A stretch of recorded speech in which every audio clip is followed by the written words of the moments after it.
ഈ ഒരു സാഹചര്യത്തിൽ പലർക്കും ശാരീരികമായി ചില ബുദ്ധിമുട്ടുകളെല്ലാം പറയുന്നുണ്ട്. അതായത് വയറിന് കൂടുതലായിട്ട് പ്രോബ്ലംസ്, ശരീരത്തിൻ്റെ ചൂട് കൂടുന്നത് കാരണമുള്ള പ്രശ്നങ്ങൾ, അതുപോലെ ക്ഷീണം, തളർച്ച, ഭക്ഷണം കഴിക്കാൻ പറ്റുന്നില്ല എന്നുള്ളൊരവസ്ഥ, അങ്ങനെ പല പല അസുഖങ്ങളെയും കൊണ്ട് ഇപ്പോൾ തുടക്കത്തിൽ നമുക്ക് ചെറുതായിട്ടുള്ള ബുദ്ധിമുട്ടുകളെ ഉണ്ടാവുള്ളൂ. പിന്നെ ഒരാഴ്ച കഴിയുമ്പോഴായിരിക്കും അതിൻ്റെയൊക്കെ പ്രോബ്ലംസ് നമുക്ക് കൂടുതലായിട്ട് ശരീരത്തിൽ കാണിക്കുക. കാരണം ഒരു 13-14 മണിക്കൂർ നേരം ഭക്ഷണം കഴിക്കാതിരിക്കുകയാണ്, വെള്ളം പോലും കുടിക്കാതിരിക്കുന്ന ഒരു രീതിയാണ് നമ്മുടെ ഈ റംസാൻ നോമ്പ് എന്ന് പറയുന്നത്. സ്വാഭാവികമായിട്ടും ഈ ഒരു ചൂട് കൂടുതലുള്ള ഈ ഒരു കാലാവസ്ഥയിൽ നോമ്പെടുക്കുക എന്ന് പറയുന്നത് വലിയൊരു ബുദ്ധിമുട്ടുണ്ടാക്കുന്ന, ശാരീരികമായിട്ട് വളരെയധികം ബുദ്ധിമുട്ടുണ്ടാക്കുന്ന ഒരു കാര്യം തന്നെയാണ്. അപ്പോൾ അതിൻ്റെ കാര്യങ്ങൾ നമുക്ക് എന്തെല്ലാം ചെയ്യാം, കൂടുതൽ പ്രശ്നങ്ങൾ വരാതെ, ബുദ്ധിമുട്ടുകൾ കൂടാതെ നമുക്ക് ഈ നോമ്പ് കാലം എങ്ങനെ സുഗമമായിട്ട് കൊണ്ടുപോകാൻ പറ്റും എന്നുള്ളതും, അതുപോലെ എന്തെല്ലാം കാര്യങ്ങളാണ് നമ്മളിതിൽ ശ്രദ്ധിക്കേണ്ടത് എന്നുള്ള കാര്യങ്ങളെല്ലാമാണ് ഞാൻ ഇന്ന് ഈ വീഡിയോയിലൂടെ പറയുന്നത്. അതായത് ആദ്യമായി നമ്മൾ പറയുന്നത് എന്താ വെച്ചാൽ 5:30 മണി മുതൽ വൈകുന്നേരം ഒരു 6:30, ഏകദേശം പറയുന്ന ഒരു കണക്കാണ് ഞാനിത്, അത്രയും സമയം ഫാസ്റ്റിംഗ് ആണ്, വെള്ളം പോലും കുടിക്കുന്നില്ല. അതിനെ കൊണ്ട് തന്നെ ശരീരത്തിൻ്റെ ചൂട് വളരെയധികം വർദ്ധിച്ച് ഒരു ക്ഷീണാവസ്ഥയിലേക്ക് പോകുന്ന ഒരു രീതിയാണ് കാണുന്നത്. അപ്പോൾ സാധാരണ രീതിയിൽ ഭക്ഷണം കഴിക്കാം എന്നുള്ള ഒരു സമയത്ത് പോലും വേണ്ട രീതിയിൽ ഭക്ഷണം കഴിക്കാൻ പറ്റുന്നില്ല എന്നുള്ളതാണ് പലരും പറയുന്നത്. രാവിലെ ഒരു 5:30 മണി, 5:15, 5:20 ഉള്ളിൽ ഭക്ഷണം കഴിക്കണം എന്നുള്ളതാണ്. അപ്പോൾ എണീക്കാൻ കുറച്ചൊരു താമസം വരെ, അല്ലെങ്കിൽ എന്തെങ്കിലും ഒരു കാരണം കൊണ്ട് നമുക്കൊരു ഹറിബറി, ഒരു ഫാസ്റ്റായിട്ട് ചെയ്യേണ്ട ഒരു അവസ്ഥ വരെയൊക്കെ ചെയ്യുന്ന സമയത്ത് എന്തെങ്കിലും ഒരു ഭക്ഷണം കഴിച്ചു എന്നുള്ളത് വരുത്തി നോമ്പ് തുടങ്ങുന്ന ഒരവസ്ഥയാണ് പലർക്കും ഉള്ളത്. അപ്പം അതിൽ നമ്മൾ ശ്രദ്ധിക്കേണ്ടത് ഇതാണ്, ഭക്ഷണം രാവിലത്തെ അത്താഴം എന്ന് പറയുന്ന ഭക്ഷണം കഴിക്കാതെ ഒരിക്കലും നോമ്പ് തുടങ്ങരുത്. നിർബന്ധമായിട്ടും ആ ഒരു ഭക്ഷണം നമ്മൾ നന്നായിട്ട് കഴിക്കാൻ നോക്കുക, വെള്ളം ആ സമയത്ത് നന്നായിട്ട് കുടിക്കാൻ നോക്കുക എന്നുള്ളതെല്ലാമാണ്. ഭയങ്കരമായിട്ട് സ്ട്രോങ് ആയിട്ടുള്ള ഭക്ഷണങ്ങൾ, സ്പൈസി ആയിട്ടുള്ള ഭക്ഷണങ്ങളൊന്നും കഴിക്കാതെ നല്ല രീതിയിലുള്ള ഒരു ന്യൂട്രീഷ്യസ് ആയിട്ടുള്ളത്, പോഷകങ്ങൾ അടങ്ങിയ ഒരു ഭക്ഷണം ആ നേരത്ത് കഴിച്ച് നന്നായി വെള്ളമൊക്കെ കുടിച്ചതിന് ശേഷം മാത്രം നോമ്പ് തുടങ്ങുക എന്നുള്ളത് വളരെ ഇമ്പോർട്ടൻ്റ് ആണ്. കാരണം ആ ഒരു ഭക്ഷണത്തിൻ്റെ മുകളിലാണ് പിന്നെ വൈകുന്നേരം 6:30 മണി ഉള്ള സമയം വരെ ഈ ഒരു ഫാസ്റ്റിംഗ് എടുക്കുന്നത്. അപ്പോൾ നമ്മൾ ആ സമയത്ത് ഭക്ഷണം കഴിച്ചിട്ടില്ല എന്നുണ്ടെങ്കിൽ ശരീരം പെട്ടെന്ന് തന്നെ ക്ഷീണാവസ്ഥയിലേക്ക് പോകുന്ന ഒരു ബുദ്ധിമുട്ടുണ്ടാവും. കൂടുതലായി ആളുകൾ പറയുന്നത് വയറിന് പ്രശ്നമാണ്, വയറിന് ഗ്യാസ് നിറയുന്നതും ആസിഡിറ്റി, അതുപോലെ അൾസർ ഉള്ള ആളുകൾക്കെല്ലാം വളരെയധികം പ്രോബ്ലംസ്, വയറുവേദന, അതുപോലെ വയറ് നീറ്റൽ എല്ലാം പറയുന്നുണ്ട്. അപ്പോൾ അത് നോർമലാണ്, നമുക്കറിയാം. ഭക്ഷണം ഒരു 3-3.5 മണിക്കൂർ ആവുന്ന സമയത്ത് ഭക്ഷണം ദഹിച്ച് കഴിയുകയാണ്. അത് കഴിഞ്ഞാൽ പിന്നെ നമ്മുടെ വയറിൽ ഗ്യാസ് നിറയും, ഗ്യാസ് നിറഞ്ഞുകൊണ്ടിരിക്കുകയാണ്.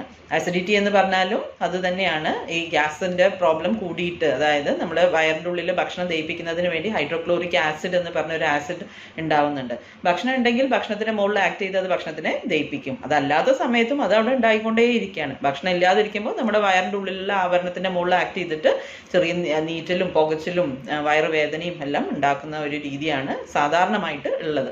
അപ്പോൾ അതാണ് ഏറ്റവും കൂടുതലായുള്ള ആളുകൾ പറയുന്നത്. പിന്നെ അൾസറൊക്കെ ഉള്ള ആളുകൾക്ക് നമുക്കറിയാം, ഭക്ഷണം കഴിക്കാതിരിക്കുന്ന സമയത്ത് വയറുവേദനയും വയറിൻ്റെ ഉള്ളിൽ നീറ്റലും പുകച്ചിലും ആകെ ഉള്ള ഒരു അസ്വസ്ഥതകളാണ്. അപ്പോൾ കുറച്ച് നാൾ കഴിഞ്ഞാൽ, അതായത് ഒരാഴ്ചയൊക്കെ കഴിയുന്ന സമയത്ത് ഇതിനോട് നമ്മുടെ ശരീരം യൂസ് ടു ആവും. അതായത് നമ്മുടെ ശരീരം അതിനോട് അഡ്ജസ്റ്റ് ചെയ്തിട്ട് നമുക്ക് ആ ഒരു നോമ്പ് ഈസി ആയിട്ട് കൊണ്ടുപോകാൻ പറ്റും എന്നുള്ള ഒരു രീതിയിലേക്ക് എത്തും. പക്ഷേ ആ ഒരു ആദ്യത്തെ ആഴ്ച ഉള്ള സമയത്ത് നമ്മളെ ശരീരം കുറേ നാൾ നമ്മൾ ഭക്ഷണം കഴിച്ചുകൊണ്ടിരിക്കുകയാണ്, പെട്ടെന്ന് കഴിക്കാതെ ആവുമ്പോൾ ഉള്ള ആ ഒരു ഡിഫറൻസ്, ആ ഒരു ബുദ്ധിമുട്ടാണ് കൂടുതലായിട്ടും നമുക്ക് ഇപ്പോൾ നോമ്പെടുക്കുന്ന ആളുകൾക്ക് കണ്ടുവരുന്നത്. അപ്പോൾ കുറച്ച് ദിവസം കഴിയുമ്പോൾ അത് ശരിയാവും. പിന്നെ മാത്രമല്ല, ഇങ്ങനത്തെ കാര്യങ്ങളെല്ലാം നമ്മൾ വളരെയധികം ശ്രദ്ധിക്കുക എന്നുള്ളത്. പകൽ വെള്ളം പോലും കുടിക്കുന്നില്ലല്ലോ, അപ്പോൾ അതിൻ്റെ ഒരു പ്രോബ്ലമാണ്. പിന്നെ വൈകുന്നേരം അതെ, നമ്മൾ നോമ്പ് തുറന്നു കഴിഞ്ഞാൽ, നോമ്പ് അവസാനിപ്പിച്ച് കഴിഞ്ഞാൽ നല്ല ലൈറ്റ് ഫുഡ് കഴിക്കാൻ നോക്കുക, നന്നായിട്ട് വെള്ളം കുടിക്കാൻ നോക്കുക, ഫ്രൂട്ട്സ് ഒക്കെ കുറച്ച് ഉപയോഗിക്കാൻ നോക്കുക, സ്പൈസി ആയിട്ടുള്ള ഭക്ഷണങ്ങളൊന്നും കഴിഞ്ഞതും ഉപയോഗിക്കാതിരിക്കുക. അതുപോലെ വറുത്തതും പൊരിച്ചതുമായിട്ടുള്ള സാധനങ്ങളെല്ലാം കഴിയുന്നതും യൂസ് ചെയ്യാതിരിക്കാൻ നമ്മൾ പ്രത്യേകം ശ്രദ്ധിക്കണം. അതേപോലെ തന്നെയാണ് തണുത്ത വെള്ളം, അതായത് നോർമൽ ടെമ്പറേച്ചറിൽ, സാധാരണ ടെമ്പറേച്ചറിലുള്ള വെള്ളം നമ്മൾ കുടിക്കാൻ നോക്കുക. തണുപ്പ് കൂടുതലായിട്ടുള്ള വെള്ളം കഴിയുന്നതും കുടിക്കാതിരിക്കുന്നതാണ് നല്ലത്. ശരീരം അത്രയും ചൂടായിരിക്കുന്ന ഒരു സമയത്ത് നമ്മൾ തണുത്ത വെള്ളം കൂടി കുടിക്കുന്ന സമയത്ത് നമ്മുടെ അതിനോട് നമ്മുടെ ബോഡി റിയാക്ട് ചെയ്യുന്നത് ഒരു നെഗറ്റീവായിട്ടാണ്. അപ്പോൾ അത് കാരണം വളരെ തണുത്ത വെള്ളം ആ സമയത്ത് ഉപയോഗിക്കാതിരിക്കുന്നതാണ് നല്ലത്. അതുപോലെ ഇപ്പോൾ നമുക്ക് നമ്മുടെ ഒരു സമൂഹത്തിലുള്ള ഒരു പ്രവണതയാണ് ഈ എണ്ണക്കടികൾ കൂടുതലായിട്ടും ഈ ഒരു സമയത്ത് ഉപയോഗിക്കുക എന്നുള്ളത്. അത് ശരീരത്തിന് എന്തുകൊണ്ടും ചൂട് കൂട്ടുന്ന സാധനമാണ്. ഡീപ്പ് ഫ്രൈ ചെയ്ത സാധനങ്ങൾ, എണ്ണയിൽ മുക്കി പൊരിക്കുന്ന സാധനങ്ങൾ നമ്മുടെ ശരീരത്തിന്റെ ചൂട് കൂട്ടുന്നതായിട്ടുള്ള കാര്യങ്ങളാണ് ചെയ്യുന്നത്. അപ്പോൾ കഴിയുന്നതും അങ്ങനെയുള്ള സാധനങ്ങളൊന്നും ഉപയോഗിക്കാതെ നല്ല ലൈറ്റ് ഫുഡ്, നല്ല ന്യൂട്രീഷ്യസ് ആയിട്ട് പോഷക സമൃദ്ധമായിട്ടുള്ള ഭക്ഷണങ്ങൾ കഴിച്ചുകൊണ്ട് നമ്മൾ നോമ്പ് തുറക്കുക എന്നുള്ളതാണ്. അധികം മസാലകളോ സ്പൈസി ആയിട്ടുള്ള സാധനങ്ങളോ ഒന്നും ഉപയോഗിക്കാതിരിക്കുന്നതാണ് നല്ലത്. ഇതിൻ്റെ കൂടെ കൂടുതലായിട്ട് കണ്ടുവരുന്നത് പിന്നെ മൂത്രത്ത് പഴുപ്പ്, അതുപോലെ ഈ പൈൽസ് ഒക്കെ ഉള്ള ആളുകൾക്ക് കൂടുതലായിട്ടും അതിൻ്റെ പ്രോബ്ലംസ് ഒക്കെ കൂടുതലായിട്ട് കാണുന്നുണ്ട്. ഇപ്പം മൂത്രത്തിൽ പഴുപ്പ് എന്ന് പറയുമ്പോൾ നമുക്കറിയാമല്ലോ, ചൂട് കാലാവസ്ഥയാണ്, വെള്ളം കുടിക്കുന്നത് കുറവാണ്, അത് കാരണമാണ് അങ്ങനെ ഉണ്ടാവുന്നത്. അപ്പോൾ മൂത്രത്തിൽ ഈ കിഡ്നിയിൽ കല്ല് എല്ലാം ഉള്ള ആളുകൾക്കും ഈ ഒരു അവസ്ഥയിൽ കൂടുതൽ ബുദ്ധിമുട്ടുകൾ കാണുന്നുണ്ട്. അതൊക്കെ ഈ വേനൽക്കാലത്ത് സാധാരണയാണ്. നോമ്പ് എടുത്തിട്ടില്ലെങ്കിലും പലർക്കും ആ ഒരു പ്രോബ്ലംസ് ഒക്കെ ഉണ്ട്.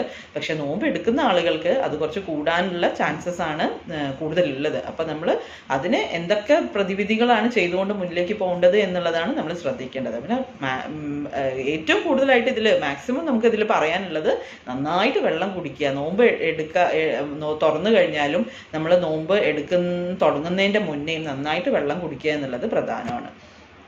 പിന്നെ ഇതിൽ ഈസി ആയിട്ട് നമുക്ക് ചെയ്യാൻ പറ്റുന്ന ഒരു കാര്യം, ഈ നോമ്പ് തുടങ്ങുന്നതിൻ്റെ മുന്നേ നേന്ത്രപ്പഴം, അതുപോലെ മുട്ട, അങ്ങനെയുള്ള സാധനങ്ങളൊക്കെ കഴിക്കുകയാണെന്നുണ്ടെങ്കിൽ നമുക്ക് കുറച്ചും കൂടി നമ്മുടെ ശരീരത്തിനൊരു ഊർജം കിട്ടാൻ നല്ലതാണ്. നേന്ത്രപ്പഴം അങ്ങനെ കഴിക്കാതെ കുറച്ച് പുഴുങ്ങിയ നേന്ത്രപ്പഴം കഴിക്കുന്നത് നല്ലതാണ്. ഏറ്റവും ലാസ്റ്റ് ഫുഡ് അതായാൽ നമുക്ക് വിശപ്പ് കുറേ നേരം കൂടി നമുക്ക് പിടിച്ചു നിർത്താം, പതുക്കെ ദഹിക്കുള്ളൂ ഈ ഒരു നേന്ത്രപ്പഴം, മുട്ട എന്നുള്ളതൊക്കെ പറയുന്നത്. അപ്പോൾ നമ്മൾ ഡയബറ്റിക് പേഷ്യൻസിനോടൊക്കെ പറയാറുണ്ടല്ലോ മുട്ട കഴിക്കാൻ വേണ്ടി, രാവിലെ ബ്രേക്ക്ഫാസ്റ്റിൻ്റെ കൂടെ, രാവിലത്തെ ഭക്ഷണത്തിൻ്റെ കൂടെ ഒരു മുട്ട കഴിക്കാൻ പറയും. അപ്പോൾ അത് എന്തിനു വേണ്ടിയിട്ടാണ്? കുറച്ച് നേരം കൂടി അത് നമുക്ക് നമ്മുടെ ശരീരത്തിൽ പെട്ടെന്ന് വിശപ്പ് അനുഭവപ്പെടില്ല എന്നുള്ളതിനെ കൊണ്ടാണ്. അപ്പോൾ നോമ്പ് തുടങ്ങുന്നതിന് മുന്നേ അത്താഴത്തിന് നേന്ത്രപ്പഴം പുഴുങ്ങിയതോ മുട്ടയോ ഒക്കെ കഴിക്കുന്നത് വളരെ നല്ലതാണ്. അപ്പോൾ നമുക്ക് പെട്ടെന്ന് വിശക്കില്ല എന്നുള്ളതാണ്. അപ്പോൾ അതൊക്കെ പ്രത്യേകം ശ്രദ്ധിക്കുക. അതുപോലെ ഡയബറ്റിസ് ഉള്ള ആളുകൾക്ക് പ്രത്യേകം ശ്രദ്ധിക്കണം. പെട്ടെന്ന് അവരുടെ ഷുഗർ ലെവല്, പ്രമേഹം രോഗികളിൽ ഷുഗർ ലെവല് താഴെ പോവാനും ക്ഷീണം, തളർച്ചയൊക്കെ വരാനും എല്ലാം ഉള്ള സാധ്യതകൾ കൂടുതലാണ്. അതുപോലെ അസുഖങ്ങൾ കൂടുതലായിട്ടുള്ള ആളുകൾ, അവരൊക്കെ പ്രത്യേകം ശ്രദ്ധിക്കേണ്ടതാണ്. ഭക്ഷണം അത്താഴം കഴിക്കാതെ ഒരിക്കലും നോമ്പെടുക്കരുത്, അത് പ്രത്യേകം ശ്രദ്ധിക്കുക. പലരും പറയാറുണ്ട് രാവിലെ ധൃതിയായി പോവാണ്, എണീക്കാൻ കുറച്ച് നേരം വൈകി കഴിഞ്ഞാൽ പിന്നെ ഭക്ഷണം കഴിക്കാൻ ടൈം ഉണ്ടാവില്ല, അങ്ങനെ അങ്ങോട്ട് തുടങ്ങും എന്നുള്ളതൊന്നും പലരും പറയുന്നുണ്ട്.